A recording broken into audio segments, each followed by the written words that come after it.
Have you ever wondered what kind of job actually fits your life? Whether you need that rock-solid stability, or you're craving more flexibility, or maybe something in between. Well, the very first step is just knowing what your options are. So that's exactly what we're going to do here. We'll break down the 4 main ways to work so you can find the right path for you. Finding the right fit is a journey. It's not a race to some finish line. So let's start by mapping out the landscape together, shall we? Okay, so we're going to look at the 4 main paths you can take. And remember, there's no single best option here, not at all. It's really about discovering what aligns with your needs right at this moment in your life. We'll kick things off with the most structured routes first. First up, let's talk about the 2 most common structures, full-time and part-time work. You can think of these as the really traditional paths, the ones that offer a stable foundation and a pretty predictable rhythm to your week. So what exactly is full-time work?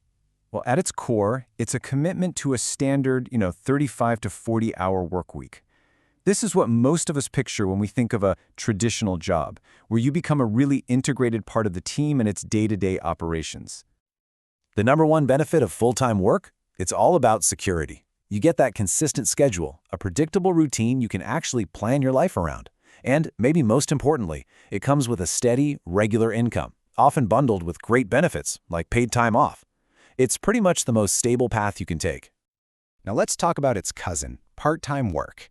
The main difference is super simple. It's just fewer hours.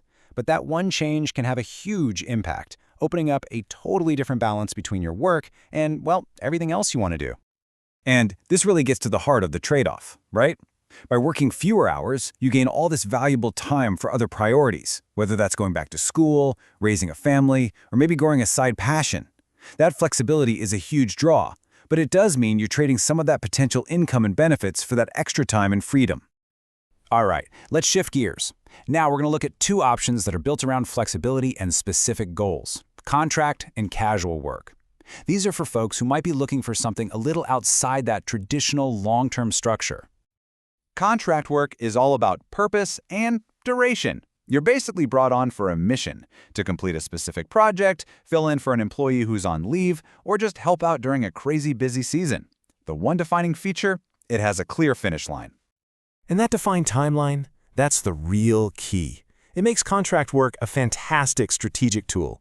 You can use it to test drive a new industry without a huge long-term commitment, or gain specific in-demand skills for a project. It's even a great way to fill a gap in your resume while you're searching for that perfect permanent role. And finally, we've got casual work. This is the most flexible arrangement of them all. With this, there's no fixed schedule and absolutely no promise of hours. It's a pure as-needed relationship for both you and the employer. The big takeaway here is ultimate flexibility. You literally have the power to say yes or no to shifts, which is perfect if you're a student with a constantly changing class schedule, or maybe a parent who's juggling school pickups. But that total flexibility comes at the cost of stability. There's no guaranteed paycheck, which makes it ideal for earning as an extra income, but not necessarily a primary one. Okay, so we've looked at each type one by one. Now let's put them all side by side to really see how they stack up against each other. This is where it all clicks into place. This gives us such a fantastic snapshot. Just notice the pattern as you scan from left to right. On the far left with full-time work, you've got maximum stability, guaranteed hours, a fixed schedule, and a long-term commitment. But as you move to the right, you start trading that stability for more and more flexibility, all the way over to casual work, which is totally flexible but offers 0 guarantees. And now, we get to the most important part of all. We've laid out the map, but the real question is, which direction makes sense for you? It's time to turn the focus inward. Just take a second.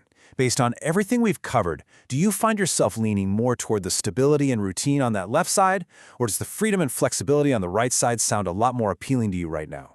Your gut reaction is probably your first clue. And to help you figure that out, ask yourself these kinds of questions. Like, how important is a predictable income for your peace of mind? Do you thrive when you have a set routine, or do you really need the flexibility to pursue other things? Answering these honestly will start pointing you towards the best fit for your current situation. And that's really the whole point here. This isn't just about learning definitions. It's about empowerment. Knowing this stuff gives you the power to intentionally choose a work style that fits your life, instead of trying to force your life to fit into a job that just doesn't work. So I'll leave you with this question. What's one insight you've had today that makes your own path forward feel just a little bit clearer? Whatever that is, Hold on to it, because that's the start of your next chapter. Thanks so much for joining me.